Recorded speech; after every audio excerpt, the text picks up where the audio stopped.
Alright, so for this video, I'm just going to go over what happens when you encounter mismatched clips. So this sequence right here is 4K UHD 23.976. But what happens if I drag in a clip or an image that does not match those sequence settings?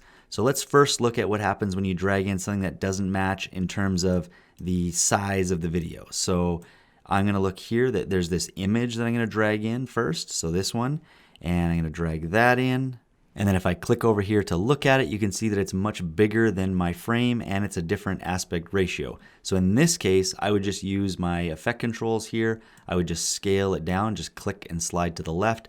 That'll scale it down and you can position left or right here or up or down right there. If you have a regular video clip that's like a 1080 clip, so in this case, that's this one, 1920 by 1080, and you drag that one in, and we click over here to see it, you can see that it's going to be much smaller than the frame size because this is 4K and this is 1080. So in this case, you could scale it up here, but there's a quicker way. You can just right click on it, and you can go right here to either scale to frame size, but I like to select set to frame size. Both scale and set to frame size will scale it up to match the frame size of your sequence, but set to frame size will change my scale over here to be 200% so that I know that I've already scaled it up to be larger. And the same thing applies, like if I right click here and make a new sequence from clip to make a 1080 sequence here, and I drag in a 4K clip, you can see that it's going to be zoomed in much bigger, and at 100% here it's just too big, so you can either scale it back to 50% or right click and go down to set to frame size, and it'll do that work for you and set it right here. Okay, so now what if you have a clip that has a different frame rate? So this Jaden mask one, remember, was 23.976. So if I take this snow one that's 30 frames per second and I drop it into this 24 frame per second timeline, you'll actually see that Premiere will do a good job at making it seem like everything is good to go. But just know that Premiere essentially had to drop 6 frames per second to make this 30 frames per second clip fit into the 24 frames per second timeline. And obviously Premiere would do the exact same magic when you drag in a 60 frames per second clip to your sequence as well. Now, if you need your audio to play in the video, this is all you can do, is drag it in and hope for the best that Premiere does its magic. So if I play this one, we can hear that the sound is still playing.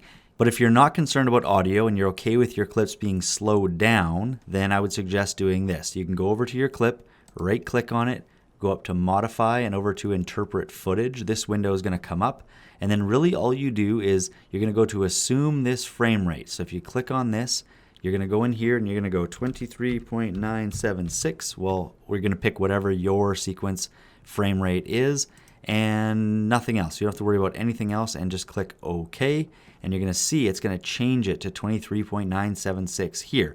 Basically what it's doing is it's stretching out all the frames that it has. So now when we drag this over, you're going to see that it's much longer because it's now matching up with that 24 frames per second. And when I play it, it's going to be slower, and obviously the audio is going to be slower. That's why I said only if you're not worried about the audio. If I did this with a 30 frames per second clip, the same thing would happen, except it wouldn't be as slow. So I go up to modify, interpret footage, same thing, assume this frame rate, 23.976, and click OK. And then when I drag this one over, it's going to be just slightly slower. As you can hear by my voice there. And then the final clip mismatch thing that you might encounter is if you have created a sequence and you have nothing in the sequence anymore, like this. And remember, this is a 23.976 sequence, and you drag in a different one. So I'm going to drag in this snow one. You're going to see this message come up.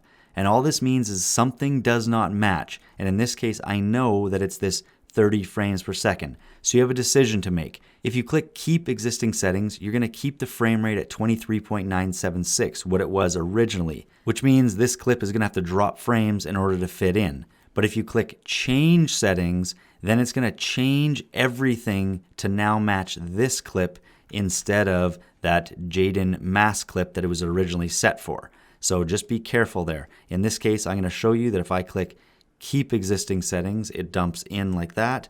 And if I was to go like this and go drag this in and then go change, you're going to now see that this Jaden mask one is now at 30 frames per second because it was matching this snow one now. Okay, so hopefully that helped you deal with all your mismatch clip problems. But if you want to learn more about video editing, make sure to check out the other videos in my Getting Started with Premiere Pro video series. If you got something out of this video, make sure to drop a like, and if you're new to the channel, please consider subscribing, and I'll catch you next time.